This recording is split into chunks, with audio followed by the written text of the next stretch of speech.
Yo guys, what is up? It's Teach here coming at you again with another video, and I'm sure some of you have already seen this, but I've got some interesting take on this. This is the new update from Ark, including when Genesis 2 is going to be released, some major updates both for PvP and PvE.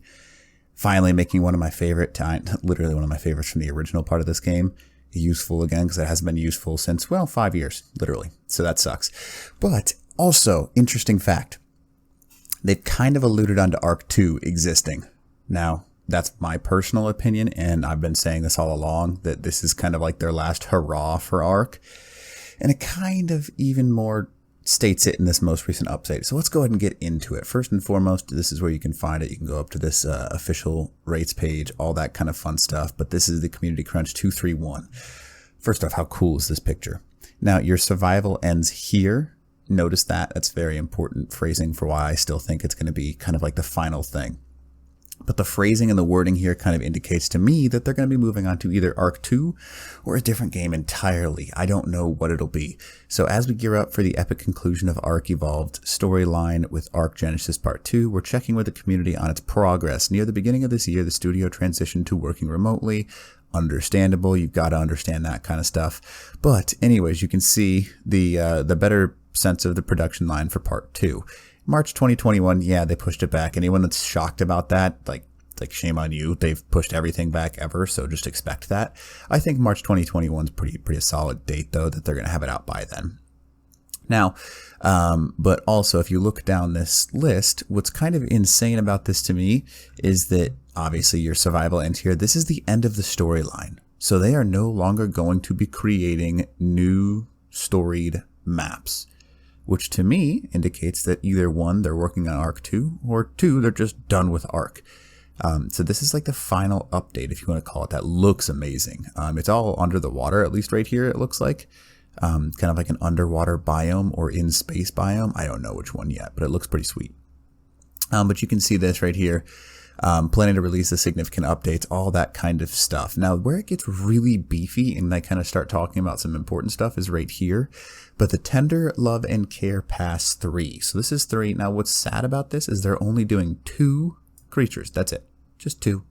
But they'll give them new models, animations, visuals, and literal gameplay functioning for them. I don't know what those 2 are going to be yet. Some people think they know, but I don't think anyone really has an idea for it quite yet. But we'll see. Some people are assuming that it's these dinos down here, but I'll talk about that in a minute. But anyways, you can see that this is like, it's a gameplay changes to the core game. So that's another one of those things where it's like, what are you changing? But it's all going to be released on everything on October 2020. But that's something, that's down the road.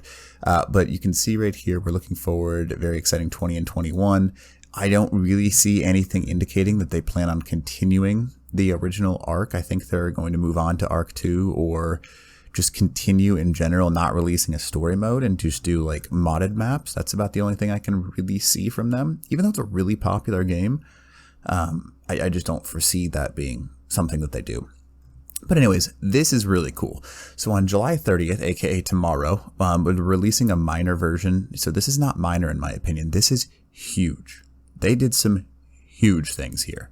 Let's just start with the creatures. Now, obviously, you can see the Basilosaurus is going to take more damage. Bloodstalker's getting nerfed, ... again. Keyword being again.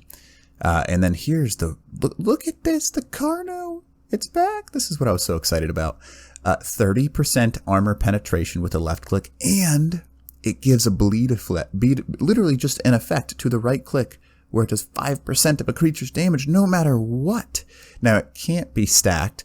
The timer can be reset, so if you're sitting there and you've got good Carnos, there's literally nothing in this game that can survive you. Nothing. So the Carno is finally useful again. Like, you've got to be kidding me. That's so exciting. Well, at least it is to me. The Carno is just a great creature, and it's just been hated over all these years, and it's so fast. It's a great creature. I'm excited to see what they can actually do with it. Carbonemous, you can see that this is huge. Increased resistance to tech turrets. The Dunkleosteus, reduced weight. That is huge.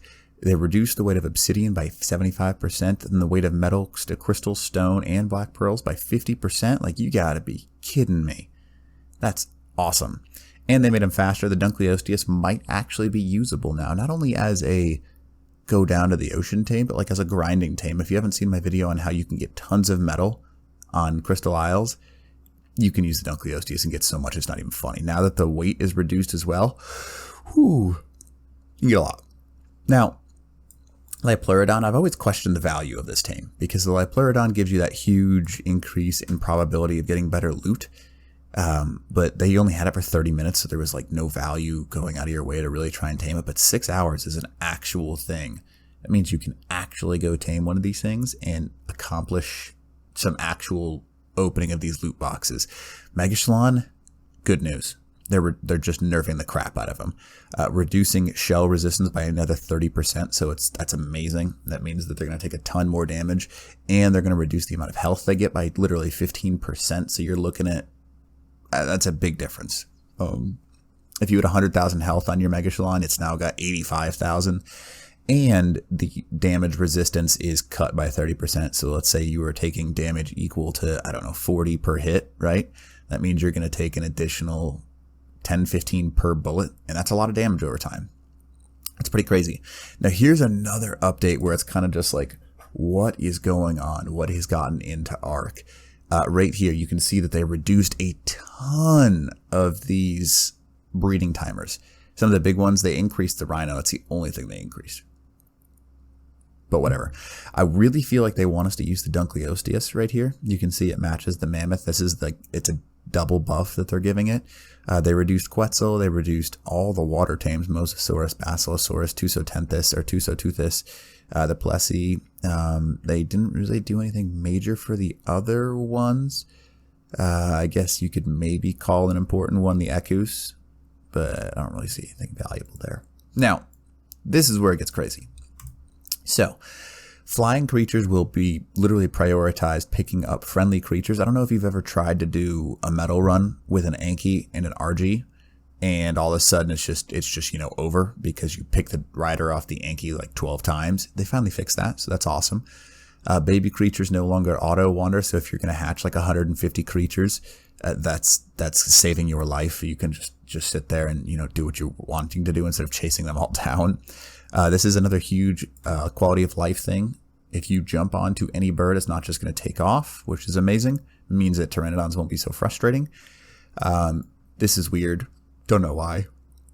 Because just like, okay. I mean, you can just put them in a cryopod charger right next to you, but whatever. Tech Helmet will now provide that gas mask effect. I always thought it did, but I was wrong. So now they've added that in there. Pretty cool.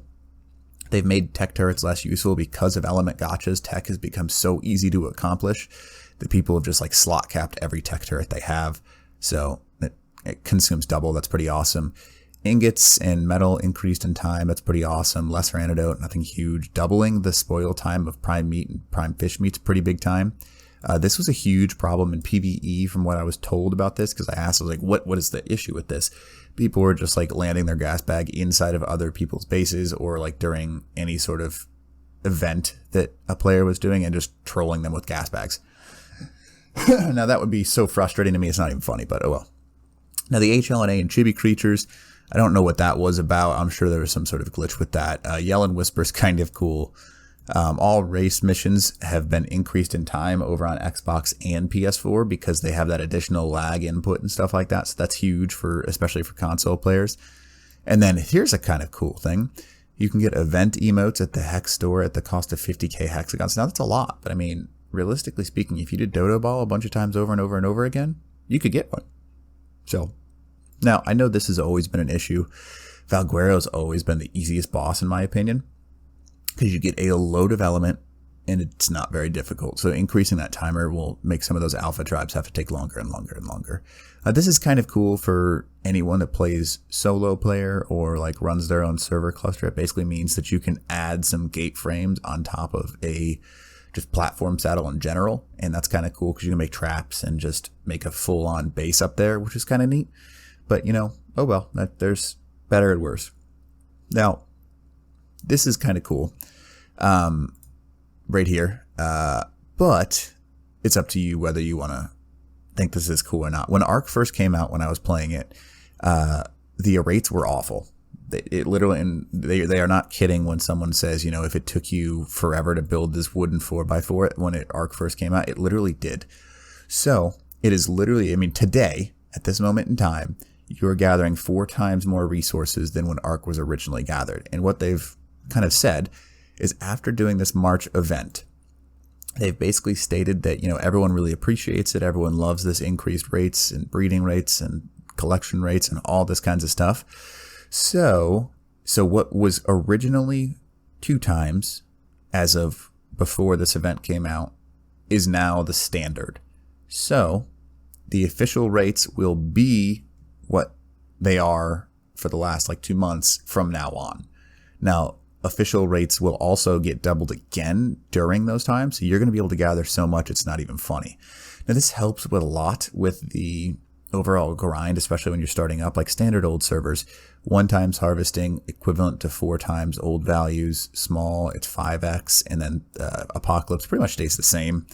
For the most part, you get a little bit of extra bonus, but nothing honest. And here's a funny thing. This is true. This is the second time they've increased default rates. They've doubled them again, so that's kind of cool. But in order to make this happen, they have made it so it's just currently on an Evo event until they update that. So huge updates have been released. It's not even funny how big some of these updates are. It's insane. First off, super excited for Ark Genesis 2. And we'll kind of talk a little bit about why I think there's going to be the second game, and just using the phrasing they've put over the last year or so. I think it's pretty crazy. But I think what you want to notice is that this is amazing. This is cool, but it really does indicate to me that you're looking at the end of the series. Your survival ends here. So I think either 1, they're adding a second game, or 2, they're just going to continue with this. I don't know what that necessarily means, but I can tell you that they're ending the regular story mode, and that kind of indicates to me that if you're ending a story, you're ending the game. Now, what that means for the future of original Ark, I don't know. I really do think that this has become such a cash cow for them that they are going to make an Ark 2. But that's my personal opinion, so take that for what you will. And that's kind of that. So hopefully this helps you out, and teach out.